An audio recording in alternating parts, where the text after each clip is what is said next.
Here was my 7-year-old daughter, reflecting a version of me I couldn't see.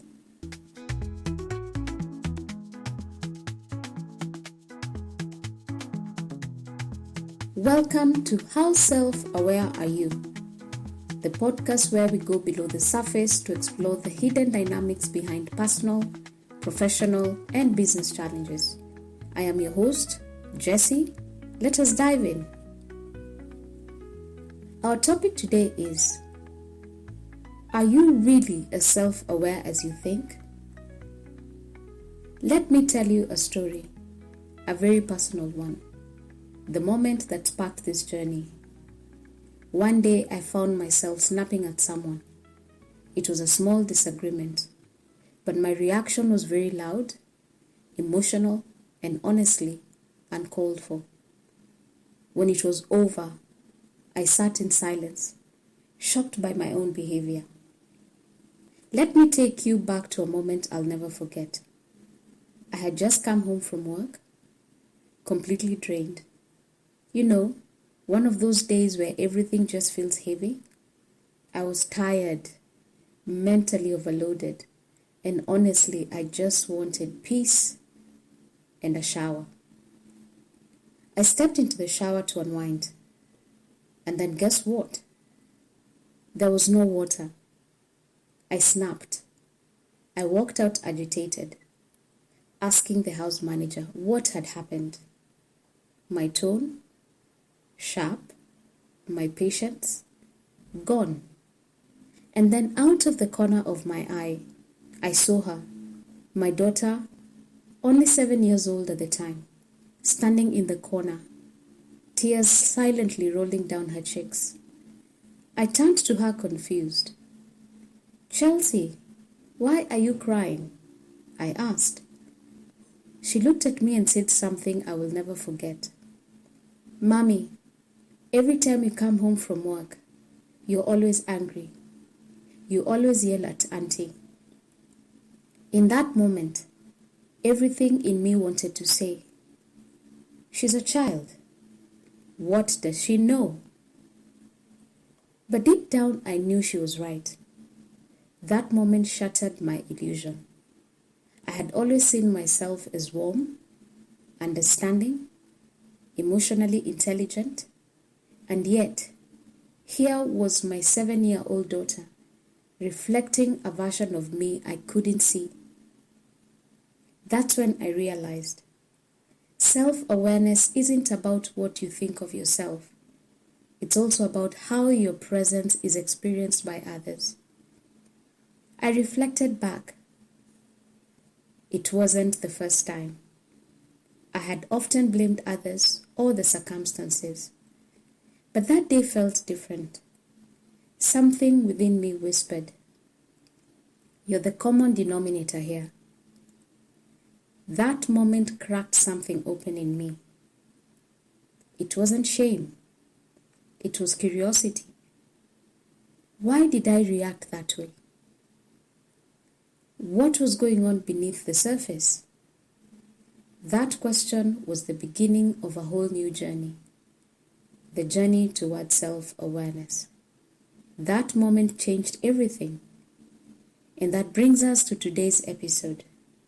A bold but necessary question. Are you really as self-aware as you think? Let's go deeper. So what exactly is self-awareness? Most people think it's simply knowing your strengths and weaknesses. But true self-awareness isn't just about introspection. It's about the ability to objectively recognize your thoughts, emotions, behaviors, and how they affect others. It's how you show up in relationships, how you respond under pressure, how you lead, how you love, and how you live. It's like becoming both the actor and the observer in your own life. And most importantly, it's what you're unconsciously teaching others to expect from you. You can't change what you're not aware of, and you can't lead what you don't understand, especially yourself. Sounds empowering, right? But here is the kicker. Studies show that while 95% of people believe they're self-aware, only 10 to 15% actually are. Why the gap though? The reason we struggle with self-awareness is because, among other things, blind spots. The part of ourselves we cannot see, but others experience very clearly. Like when you think you're being assertive, but you come across as aggressive. Believe you're listening, but people feel unheard. Assume we are calm, but others feel tension around us. Blind spots don't make you bad. They make you human. But left unchecked, they cause pain, not just to others, but to ourselves. And that's why self-awareness is the foundation of personal excellence, emotional intelligence, and healthy leadership. So let me ask you again. Are you really as self-aware as you think? Take a moment today and ask yourself, when was the last time you asked someone, how do you experience me when I am stressed? 2. What are some recurring complaints or feedback you have received that you've brushed off? 3. How do you often pause to check in with how your presence is impacting a room? Reflect on this honestly. And remember, awareness is the beginning of change. Let that be the starting point of your journey.